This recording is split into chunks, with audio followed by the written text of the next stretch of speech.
like to ask a question or two, you could tweet at our Twitter handles, Chamberlain Uso and Mark by O. So you could send a comment or two about Nigeria R54, a path to nationhood.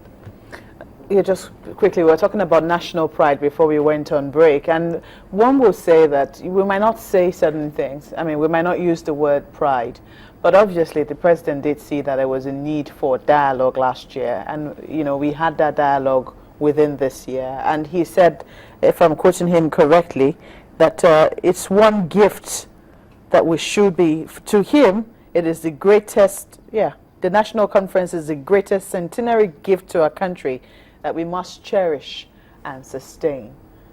Did you feel that during the course of the year? Did you feel that sense of belonging to the national conference and the outcome of the national conference? Personally, I did, but in this case, how did you connect to it? Let's draw a thread from that.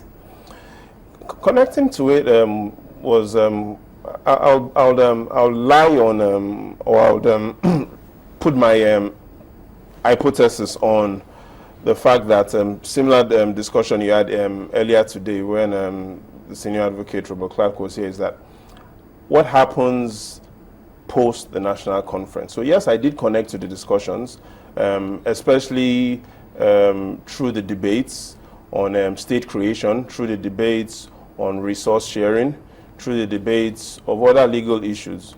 But what we need to really find out is, yes, the decision of the national conference has been passed to a committee.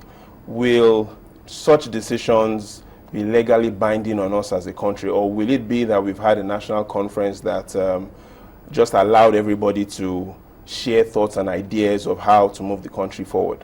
The most important thing about the national conference is the value of the national conference will only be achieved if some of those decisions are implemented either by the executive, or some of those decisions assist us to amend our constitution. What do you think? It is based on the reports we get, especially from the legislatures, is that it is probably unlikely that we will have a significant amendment to the Constitution.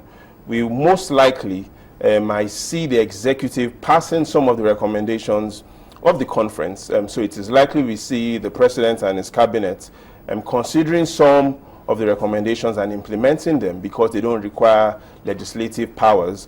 However, the recommendations from the conference that require legislative powers, the feeling is that might be tough. Give us an impression about the perception of young people and how they feel about the country's independence from the ones you've interacted with. The perception of young people's, I would want to quantify it, and it will allow me to explain it in this simple way. The young man today is who we easily would say is below the age of 35. And looking at the last census reports, the percentage of Nigerians that are below the age of 35, we have 72% of Nigerians living below the age of 35. 35 also is the legal year at which a citizen can become a governor in any state. Today, in 1999, for example, the youngest governor, Ibrahim Turaki in Jigawa, was 35. 4 years after, we didn't have any 35-year-old governor, we didn't have any 36-year-old governor, we didn't have any 37 or 38 or 39-year-old governor in 2003. Why do you think that happened? Because the space for young men to get into positions of leadership was reducing. What we had was the youngest governor in 2003, Bukola Saraki in Kwara State, was 40 years old. 4 years after, in 2007, the youngest governor, as well as in 2011, in 2007, the youngest governor then was Gabriel Suswan in Benue State, was 42 years old. In 2011, in Zamfara State, we had the youngest governor, Yaro Abubakar. He was also 42. So what you see is, over this Fourth Republic, we've seen it's becoming more difficult for the young man to aspire to the position of leadership. However, if you look at it from the other side, in 1999, the oldest governor was 68 years old. In 2011, the oldest governor was 71 years old. So in terms of what the perception of the young man is, the perception of the young man, based on the evidence that I've explained right now, is it is getting more difficult, much more difficult for the young man to aspire to become a leader. However, it is getting easier for the older guys to become leaders. Why is that? It's because the cost of winning an election is severely high. Especially if you look at it in simplistic terms, if you look at how much most young graduates or most young Nigerians that would want to aspire to the position of leadership, if you look at how much they earn, will they be able to, or would they have been able to save as much to aspire to that position of leadership? And the evidence quite clearly shows that it is extremely tough for the younger ones to aspire to positions of leadership. Femi says to ask you, incidentally, is your namesake, Femi Ogunsanwo, says, what is the way forward for the young people? It's a tricky one. There are a lot of things, and there are lots of cocktails we will have to really consider as a country in moving forward. One of such is we have to find a way of increasing the opportunities the younger ones have. And one direct way, for example, of doing it is reviewing our minimum wage laws. Obviously, reviewing the minimum wage laws upwards wouldn't immediately have an impact on the access the younger ones will have to funds. But we expect that over time, the ripple effect would assist the younger ones to, especially us youths, to be able to get to some of these key positions. Another way forward is for the younger ones to also be given that platform to speak out more, for our leaders to also continue to encourage the younger ones.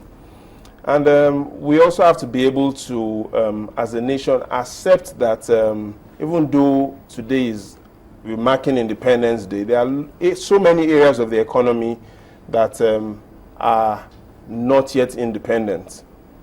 For instance? Let's look at our educational sector. Today, 90% of university and tertiary institutions, vice chancellors, registrars, and provosts, 90% of them are men. In very simple terms, we only have 12 female provosts in the country as at today. So we are still clearly dependent on the male sector.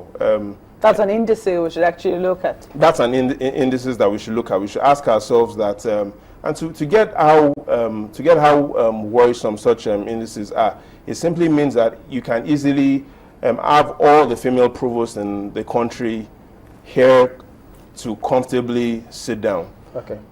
So we need to diversify. Gender diversification is extremely important. We also need to be able to invest more in education. With education, you will have the younger ones being equipped with the power to speak out more, to be able to understand the problems of the country, and then to also be able to position themselves to be relevant in economic discussions. This one comes from Stoba. She says, do you think that Nigerian youths are ready to take up the leadership position from what he's seeing the National Association of Nigerian Students, the way they go about their activities? Clearly, the Association of Nigerian Students under NANS, as what we have today is, it's difficult for us to assess their independence. So we understand that, yes, they've been infiltrated with lots of political bias.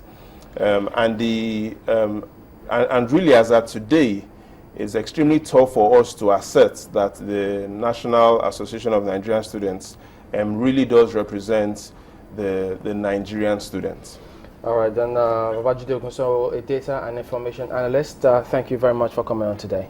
Thank you very much for having me. Well, that's a wrap today on Nigeria at 54, Path to Nationhood. It's been very interesting bringing this episode to you, and we thank you all for watching and for sending your comments as well. We'll see you next time. I'm Chamberlain Uso. Well, I guess we'll be seeing you tomorrow on a different program, on this particular one, it will have to be next year. Thank you so much for being wonderful company, and happy Independence Day to you. I'm Maokwe Ogun. Good night. Good night.